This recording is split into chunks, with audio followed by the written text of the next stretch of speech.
Good afternoon, it's Ebird Online, and I'm here with the second part of my review of the tell-all of Before the 90 Days, Season 3. Thank you so much to all the people that have subscribed to my channel so far. Please, if you haven't done so already, click that red button, make Ebird a happy Ebird, and don't forget to follow me on Twitter at mbird99. So we pick up the story with Sean. Come on, Sean, ask those searching questions.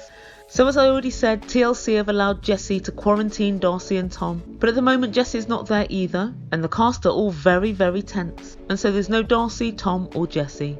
And we pick back up with things just outside the studio. Avery is talking to Darcey, and she's telling her that she just wanted to support her, and Darcey thanks her and says, "You're in a happy, healthy relationship, I'm proud of you." Oh dear Avery, a warning sign if ever we heard one. And they all get ready to go back into the studio. Sean, the presenter, is wearing her Prozac look, and everybody comes in and sits down. Sean asks the cast, what happened? And Angela once more swore. I'm not quite sure what she said, I think she said F me. And then Avery begins, yep, I did come on pretty strong. But that's because... And she started to dab her tears with a tissue. And Angela jumped in and said, do you need time to go cry? And Avery looked at her and she said, I'm not being mean. I just want to know if you need to leave the stage and go and cry. Because what I saw back there, and she started gesticulating wildly. And Avery said, I'm not crying over you, and I'm not crying over the fact that you called me a bully. I don't think I am a bully, and I still think I'm right. And Angela retorted, you always think you're right. You act like that to everybody, including your mum. And then Angela went on to say, I've got my own problems. Angela, we know. We see them weekly. I've got 6 grandkids to look after. Oh really? Then why do you want another child, Angela? And Avery said no. And then Angela said, there you go, you don't listen, you're always talking, you're always running off your mouth. Angela, if I choose not to listen to you, that's my prerogative. Yes, Avery's younger than you, but it doesn't mean that she's required to listen to you, especially when you're talking crap. And Angela said, I didn't want to get involved, I didn't want to get in it, I have my own problems. And Rebecca said, but you did get involved. And Angela shot back, shut up. And Rebecca said, are you really like this? Unfortunately, Rebecca, yes, she's really like this. Angela has every right to defend Jessie if that's what she feels she wants to do. However, she has no right to speak to people as if they are dirt. She has no right to shout and swear at people, and she has no right to act in an intimidating manner. Sean is there to referee this zoo, not you, Angela, so if Avery needs to go and cry, it should not be at your behest. And I'm beginning to realise that Angela really does not like Avery. She's really not mentioning Tim at all. And I think Tim was by far the worst protagonist when they were talking to Jessie, but she's going in on Avery. I kind of get the feeling that maybe she thought Avery was disrespectful to Teri when she wanted to go and live in Syria. Possibly that's the reason, but there's something that's really irking Angela about Avery. And Rebecca opines to Angela, please be more respectful to Avery because of her age. And Angela said it doesn't matter, she's a married woman. And then she said, shut the F up. Yep, because that always works. Telling somebody to shut the F up always means that they will. But Avery comes with the bravery, and she decides to poke a finger at Angela. And she didn't actually touch her, but she did wave her finger at her and point at her and start lecturing. And Angela saw red. She tried to slap Avery's hand out of the way, and she said, don't you ever point your finger at me. And Avery pointed at Angela and said, do not speak to people like that. Then Angela jumps up and she's shouting and screaming at Rebecca, and she strides across the studio towards her. And what does Sean do, I hear you ask? Sean leans back further in her chair. Rebecca gets up as well, and she meets Angela face to snout in the studio. Rebecca then decides to call Angela trashy, and Angela agrees, yes I am trashy all day long. And at this point Avery goes to get up. Avery, sit down. Rebecca's got this. There are guys sitting on this panel as well. There's no need for anybody else to get up. And Angela says to Rebecca, you need to kiss my ass. Ew, no thanks, so disgusting. And then we cut to the action outside. Teri, Avery's mum, who seems to have lost quite a lot of weight and gained a dress sense, is racing down a corridor, followed by a producer. And you can tell Mama Bear's going in to protect her little cub. And Angela's back in the studio saying, if you want a war, I'll bring it. And I can't help but think at this point, Angela, you have blown this out of all proportion. And I low-key think that TLC wanted this somehow. Teri races into the studio and she says, quit attacking my daughter. I was trying to talk nice to your daughter. What's talk nice? And if talking nice is swearing, shouting and calling her an effing bully, then yeah, I guess you were. And then Angela rewrites history by saying, Teri, you didn't come and tell your daughter to stop talking to Jesse when he was in tears. Say what? Jesse was never in tears. Jesse was talking to them normally and being his cocky little self, saying, it's just about what I'm doing. And my growth since the show, nothing to do with Darcey and Tom. At no point was Jesse ever in tears. Angela, really, what are you talking about? Security enter the stage left, and they stand around ineffectually, whilst Wrecking Ball Angela goes around the whole cast, throwing out the occasional fat bitch and effing bully. And then Skylar, her potential egg donor, comes along and grabs Angela and tries to get her out of the studio.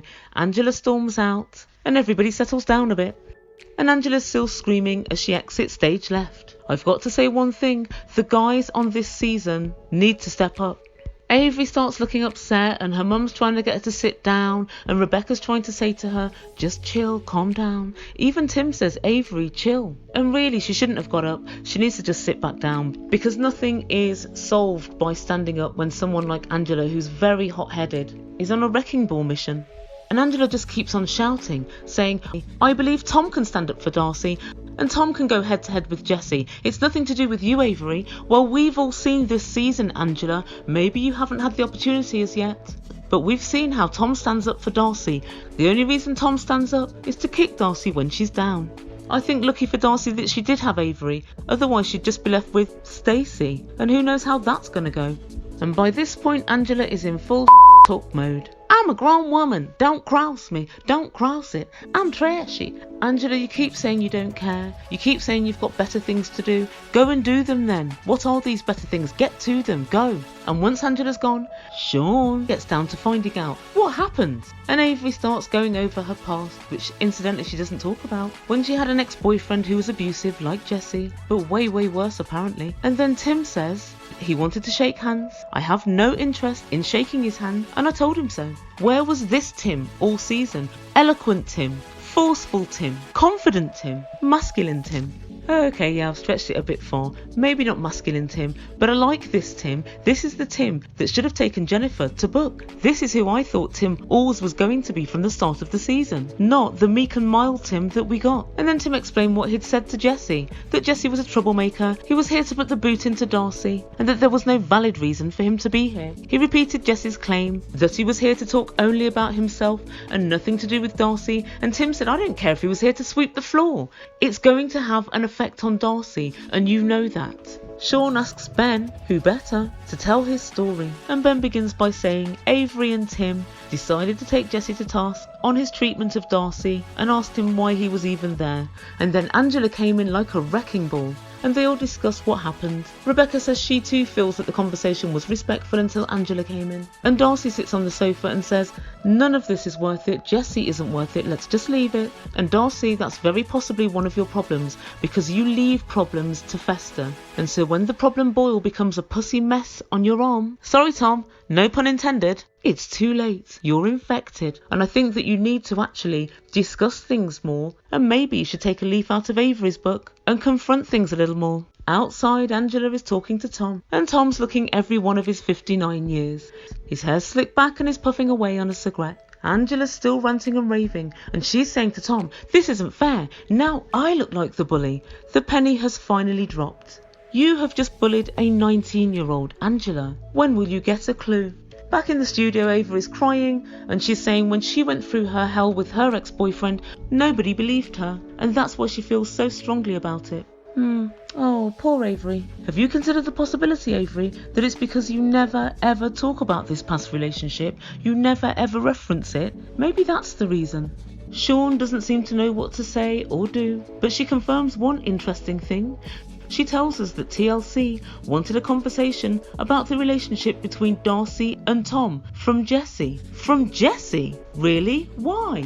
And as we all suspected, Jesse was here to talk about Darcey and Tom. It would make no sense for him to do anything else. And then we go to a break, and everyone's standing around talking in a corridor, and Benjamin's saying you can speak without being rude and disgusting, and he sounds really upset with Angela. Caesar said, what happened? I'll tell you what happened, Caesar. You did nothing at all to protect Avery when Angela was bullying her. That's what happened. Meanwhile, Angela is still ranting outside. When will she stop? And I really don't think she's come up for air yet. But now, the time you've all been waiting for, they bring Jessie to the stage. And yet again, Sean asks, what happened? Sean, do you have perhaps another question? And then Jessie tells the story all over again. Tim and Avery were being very judgmental. Angela overheard the conversation and asked them why they were judging poor Jessie. And Jessie tells us Angela's real and she had my back. Whatever you say about her, she's real. Yes, she is, Jessie. She's real ridiculous, real repulsive, real reprehensible. But there is one thing, at least Sean has the good sense to look at Jessie as if it's something that's on the sole of her shoe. And I wondered to myself, did Jessie notice? Probably not. He must get it so often. And then we have a dip into Jessie world. Jessie starts off nude in the bathroom and he gets into a shower. Meanwhile, he tells us he's an actor. He's just graduated in psychology. He's also a mentor and a coach. He's also a narcissist and a gaslighter. And finally, he's completely without merit. He tells us he's been doing a lot of speaking events about life and love and all of these things with different audiences. Oh, I wonder who Jessie's audiences are. I bet they're all hot young things, 20-somethings, just finished university, breaking out on the cusp of life. And then we see who he's coaching. And it's a gaggle of octogenarians in a nursing home. Oh, Jessie, is this what you wanted to come and brag about? Really? Is this what you wanted to brag about? This is a highlight for you. A highlight. Well, I suppose teaching coffin dodgers how to love is where the money is these days. And I suppose who better to teach them than Jessie? And Jessie looks like the kind of guy who's completed Tinder. But his room full of victims look really happy to see him. It's not often the Ebird is lost for words, but I cannot believe Jessie Meester is giving a lecture to a bunch of octogenarians and coffin dodgers about life and love. If ever I wanted to prove to you how utterly delusional Jessie Meester is, this does it all for me. And he tells the producers, I'm shining my light and I'm allowing others to do the same. I think you'll find in this nursing home, Jessie, most of the bulbs have blown. And he tells us, I feel so very lucky. He says he loves inspiring people and speaking on big stages. And I can't help but think that the TLC producers did the audio and then did the video separately and interspersed them together. Because Jessie, you look really ridiculous right now. I'm cringing and I'd rather watch Tom salsa dancing. And then we're treated to a scene of little pipsqueak Jessie talking to all his friends around a dinner table. So they're having a dinner party and he's basically giving them a blow-by-blow, step-by-step account of his relationship with Darcey. This is the person who says he never talks about Darcey. He doesn't even think about her. She's irrelevant to him. Jessie, your every word, all that you do is off the back of your relationship with Darcey. And so about 10 minutes into his drivel about everything that Darcey had done, he shows us lots and lots of text messages that Darcey has sent him, one after another. Now, I know this trick. Now, I'm not saying it's true, and I'm not saying it's fake. But 1, there's no real proof that any of these texts are from Darcey. 2, if they are from Darcey, when you got a bit peed off with it, why didn't you just block her? And 3, how do we know that you weren't answering, but then deleting the answers that you gave to make it look as if that person has texted you exclusively? And all of this means that I'm strongly disinclined to believe that Jessie is normal or knows what the truth is. And so one of Jessie's hired models for the evening asks, what else does she do? She pesters me every day, and I had to tell her, if you don't stop pestering me, I'm going to hire a lawyer and I'm going to sue you. Another model asks, does she know that you're going to New York to do the tell-all? And sneaky little Jessie says no. If she knew, I think she'd reach out to me. How, Jessie? By phone? Yeah, because she's still not blocked. You want that contact. You enjoy it. Let's be honest and let's be clear. And then, after Jessie saying that Darcey had stalked him, after Jessie saying that Darcey wanted to have a kid from day one and that she was an absolute freak, and after Jessie telling them, I have to get a lawyer to stop this girl in her tracks, another model asks, are you relieved not to be going out with her again? Oh, good Lord. Really? Really, TLC? And then Jessie launches into, oh my God, I'm so relieved. I was feeling heavy. I was feeling so negative when I was going out with Darcey. It was just an awful experience. I feel so free to be rid of her. I'm ecstatic. It's fantastic that there's no more Darcey. Now, where did I put that plane ticket to New York? Meanwhile, back in the studio, Sean tells Jessie, Darcey has a different story. She says you contact her. Jessie denies this and said, no, she contacts me. I can prove it. Where's the proof, Jessie? Where is it? Oh, right, so you mean you can't prove it. Or you could prove it if you could be bothered. Or you could prove it if you had the proof. Jessie, you can't prove it, otherwise you would be. Note to Sean, when somebody says that they can prove it, ask them to prove it. Sean, back in the studio, has one final question for Jessie. Come on guys, play guess with Ebird. What's that one final question? Is it, why are you such a gaslighting twat? Is it, why are you such a narcissist? Is it, what's the point of teaching octogenarians about life and love when they've got one foot in the grave? Is it, why didn't you file a lawsuit with Darcey like you said you would if she kept contacting you when she then contacted you one more time? Is it, why do you continually torture Darcey and go on podcasts and absolutely run her name anytime you get the opportunity? But alas, it's not any of those questions. Go on, Sean, you can do it. What's your question? Jessie, are you seeing somebody else? Sean, you're rubbish. Absolutely rubbish.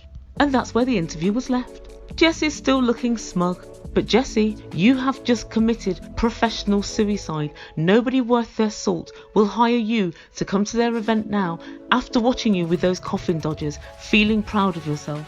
TLC, you have more of a duty of care than you practice to Darcey. And Jessie, you're just a clout chaser and you're not even very good at it.